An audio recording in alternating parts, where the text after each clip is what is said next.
வணக்கம் நண்பர்களே, நான் செந்தில்வேல். இது மரபு செல்வமாம் திருக்குறளை நவீன நோக்கில் நவீன பின்புலத்தில் வைத்து நவீன கவிதையைப் போல வாசிக்கும் ஒரு எளிய முயற்சி.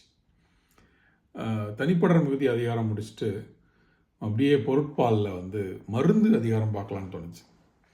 சில அதிகாரங்கள் நம்மளை அழைக்கும், அந்த நேரத்தில் அதை எடுத்து படிச்சிடணும்.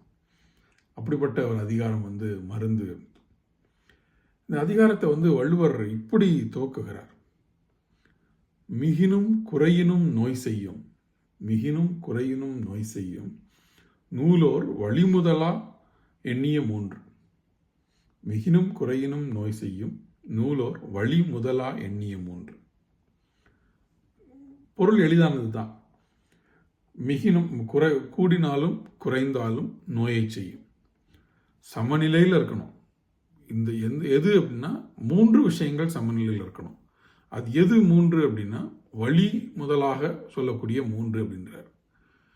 நம்ம சொல்லுடைய சித்த மருத்துவத்தினுடைய அடிப்படையாகவும் ஆயுர்வேதத்தினுடைய அடிப்படையாகவும், ஆயுர்வேதத்தில் திரிதோஷங்கள்னும் சித்த மருத்துவத்தில் மூன்று நாடிகள்னு சொல்லக்கூடிய வாதம், பித்தம், கபம். இந்த வாதம், பித்தம், கபத்தை தான் வள்ளுவர் வழி முதலான்னு சொல்கிறார். அதுக்கான பழைய தமிழ் பெயர்கள் வழிங்கிறது வாதம், வழி அழல்ங்கிறது பித்தம், அயம்ங்கிறது கபம். இந்த மூன்று அதனால தான் அவர் வழி முதலா எண்ணிய மூன்று அப்படின்னு சொல்கிறார். இந்த வாதம், பித்தம், கபம்ங்கிறத ஒரு ஹை லெவலில் நம்ம புரிஞ்சுக்கணும்னா, வாதம்ங்கிறது உடம்புல நடைபெறுகின்ற எல்லா இயக்கங்களும் வாதம்.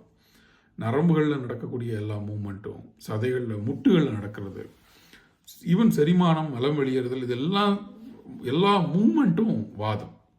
ஸோ அதனால் வாதம்ங்கிறது எதில் வரக்கூடிய எந்த மூமெண்ட்டில் வரக்கூடிய சிக்கல்னாலும் அது வாதம். பித்தம்ங்கிறது உடம்புல இருக்கிற எல்லா சூடும் பித்தம். அதாவது எல்லா சுரப்புகள், செரிமானம், எல்லா ஹார்மோனல் பிரச்சனை இருக்கு இல்லையா, அது எல்லாமே பித்தம்ங்கிற கேட்டகரியில் கேட்டகரைஸ் பண்ணுறேன். உடம்புல இருக்கிற நீர்த்தன்மை இருக்கு இல்லையா, எங்கே வாட்டர் ஹையராக இருக்குது, கம்மியாக இருக்குது, அது எல்லாமே கபம். உடம்புல நீர் கட்டுறது, எங்கே நீர் கட்டினாலும் அதுக்கு பேர் கபம். இது ஹை லெவலில் வாதம், பித்தம், கபம்ங்கிற இந்த மூன்று உடம்புல இயக்கங்கள் நல்லா இருக்கணும், சுரப்புகள் நல்லா இருக்கணும், மூன்றாவது நீர்த்தன்மை சரியான அளவில் இருக்கணும். இந்த மூணும் ஒரு பேலன்ஸில் இருக்கணும்னு சொல்கிறாங்க. இது எதற்கு சொல்கிறாரு? முதல் இது ப்ரிவென்ஷன். ஸோ நோய் வந்ததற்கு பிறகு தடுப்பதற்கு அது இதெல்லாம் அடுத்த கட்டம். அவருடைய ஓப்பனிங் ரிமார்க் இது ஒரு நோய் வராமல் இருக்கணும் அப்படின்னா, நோய் எப்படி வருது அப்படின்னா, இந்த மூன்றும் தன்னுடைய சமநிலையிலிருந்து தவறுவதால் வருகிறது. ஸோ இந்த மூன்றையும் சமநிலைக்கு கொண்டு வருவது அப்படிங்கிறது நம்முடைய ஒரு அடிப்படை அறிவாக இருக்கணும் அப்படிங்கிறதுக்காக சொல்கிறார். இவ்வளவு டென்ஸான இந்த குரல்லையும் எனக்கு பிடிச்சமான வார்த்தை அந்த நூலோர்ங்கிற வார்த்தை. நம்ம சில நேரம் வள்ளுவரை படிக்கும் பொழுது நம்ம எல்லாமே நமக்கு ஐயன் திருவள்ளுவர் அப்படி நமக்கு சொல்லியிருக்காரு அப்படின்னு நம்ம நினச்சிப்போம். எல்லாமே அவரே கண்டுபிடிச்சி சொன்ன மாதிரி நினச்சிப்போம். ஆனால் இதில் எவ்வளோ அழகாக அவர் கோட் பண்ணுறாரு பாருங்கள்.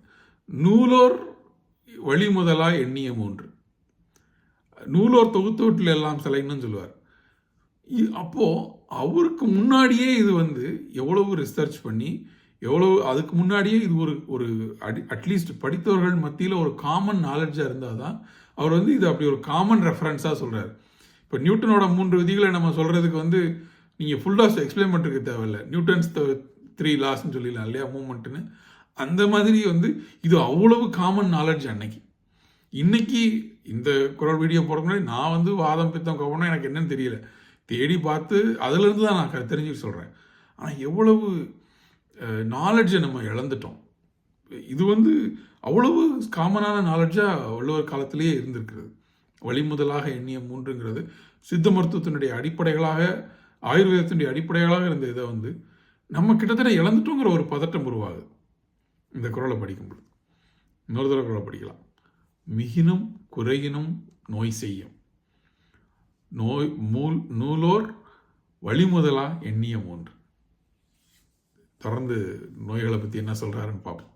அதற்கான மருந்து அவரே வச்சுருக்கார் இல்லையா, மருந்து தேடி கண்டுபிடிப்போம். நன்றி நண்பர்களே.